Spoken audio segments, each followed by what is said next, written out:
Mira, pues el hecho de que haya aumentado 20% o se haya decidido el aumento de 20% del salario mínimo para 2020, Pepe, creo que va en línea con la política de esta administración ya desde hace bastantes meses. No es sorpresa, había ciertas dudas de si sería el mismo porcentaje del año pasado, es decir, que se aplicó este año de 16%, o sería un poco más. Eligió el 20% de ajuste compuesto por un incremento absoluto más un porcentaje. Creo, Pepe, como preguntas, que va a afectar a pocos, porque en realidad el salario mínimo en México es ya solamente una referencia menor. Muy pocos negocios, muy pocas empresas pagan salarios mínimos. Generalmente pagan múltiplos de salarios mínimos. O en los casos en los que llegan a pagar el salario mínimo, generalmente es un porcentaje menor de los ingresos, porque hay otros que representan la mayoría, como son las propinas en el caso de meseros, despachadores, vendedores, etcétera. Entonces, creo, Pepe, que pues finalmente es algo que qué bueno que se esté haciendo, que es alinear el salario mínimo hacia arriba, y me parece que, como se demostró este año, va a tener poco efecto en la inflación. Durante muchos años, por la visión del Banco de México, de la Secretaría de Hacienda, no se aceptó incrementar el salario mínimo de modo significativo, porque decían iba a disparar la inflación. En este año el incremento fue de 16, la inflación fue de 3. Esperemos que para el siguiente sigamos el mismo camino, incremento de 20, y que la inflación se mantenga en los parámetros establecidos. Ahora bien, entonces, más que un acto económico, ¿tú lo miras como un acto político? Un acto de alinear, digamos, los ingresos más bajos, algo que se había planteado desde hace tiempo. Yo te diría que al menos, además de este gobierno, Pepe, hay dos fuerzas que lo plantearon desde hace mucho. La Coparmex, desde hace un par de años, ha estado insistiendo en dar incrementos significativos a los salarios mínimos, y durante la administración anterior del gobierno de la Ciudad de México, Miguel Mancera, Salomón Chertorivsky, pues hicieron toda una campaña, estudios, documentos, análisis, planteando que era factible dar incrementos fuertes del salario mínimo sin propiciar un incremento en la inflación. Entonces sí creo que tiene un fondo fuertemente político, quizá más que económico. Ciertamente, y lo subrayará en un instante más, seguramente el presidente de la República, quien con su mensaje va a rubricar justamente esta ceremonia que se lleva a cabo en este momento en vivo, en directo, allá en el Palacio Nacional.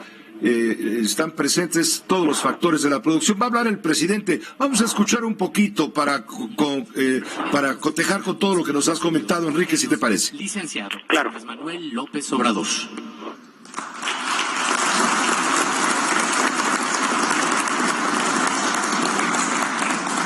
Agradecer a todas, a todos ustedes por participar en este acto en el que se anuncia el incremento al salario mínimo. Creo que es una buena noticia.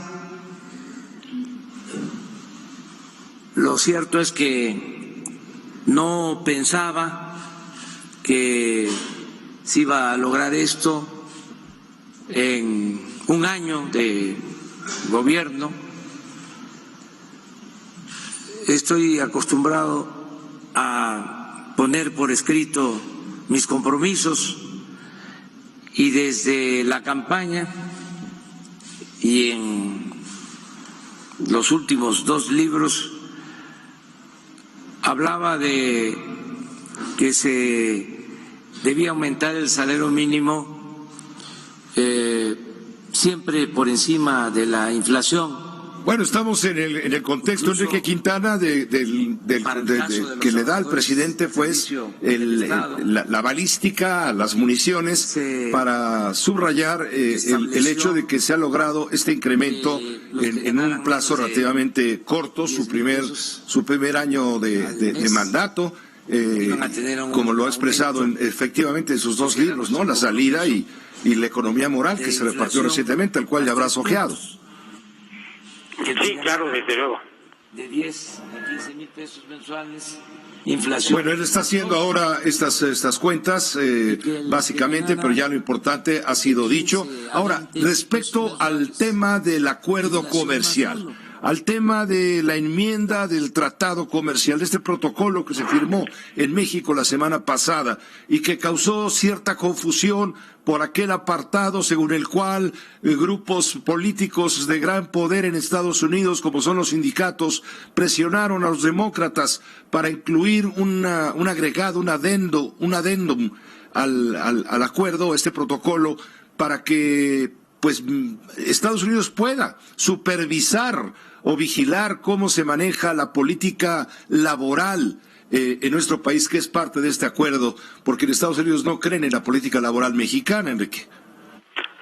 ¿Tú crees que haya presiones en Estados Unidos, Pepe? No, imposible. Allá es una democracia perfecta y nunca los sindicatos van a presionar.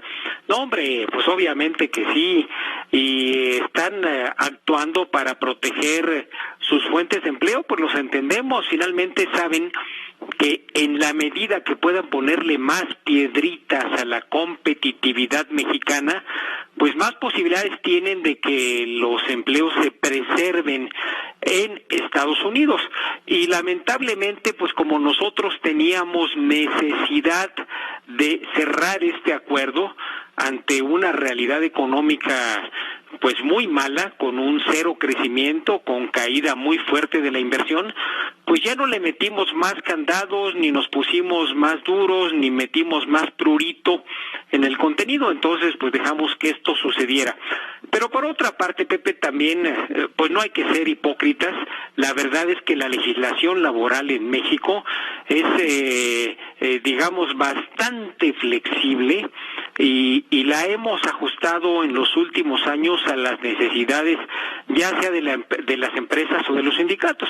Igualmente, ¿acaso dudas de la democracia sindical mexicana? Pues somos aquí ejemplares, elecciones sin manipulación, líderes honestos, todo derechito. No, hombre, pues igualmente aquí somos especialistas en darle la vuelta a las disposiciones. Entonces, allá quieren evidentemente sacarle provecho a esta realidad que no podemos ocultar de una legislación laboral pues que se hace a veces a la medida de las empresas y de una democracia sindical que definitivamente pues está lejos de ser una práctica. Entonces, eso explica la condición que ha tenido este capítulo, pues que ha sido tormentoso y que pues ya mañana, ya nos dijo SEADE hace un rato que en la mañanera del día de mañana nos va a explicar un poco más en qué quedaron las cosas. Pues sí, pero da la impresión de que bueno, hicieron a un lado a los el cuarto de al lado, a los que participan dentro del sector privado en todo este proceso de acuerdos y demás. Ya a la hora de la firma del protocolo los dejaron de lado, se pasaron esos datos que estaban imponiendo las democracias sindicales estadounidenses y pues sorprendieron a México y chamaquearon a SEADE. Sí, totalmente. Ayer hablábamos con Moisés Calach, el coordinador del cuarto de junto, Pepe, y nos comentaba que justamente hace más o menos una semana, pues que se rompió la comunicación y SEADE y el gobierno solitos se fueron, pues ahora sí, como dice el dicho popular, como el borras, aceptando y negociando los términos finales de un acuerdo que en México se ratificó en el Senado de la República el jueves, se suscribió apenas al arrancar la semana, la anterior, pero definitivamente se pudo haber utilizado la experiencia y conocimiento de ese cuarto de al lado mucha muchas horas de vuelo, mucho callo en las negociaciones, Pepe, y pues no, se decidió que no era necesario hacer uso de él, y pues ahora estamos pagando las consecuencias. Pues te agradezco, Enrique, que nos hayas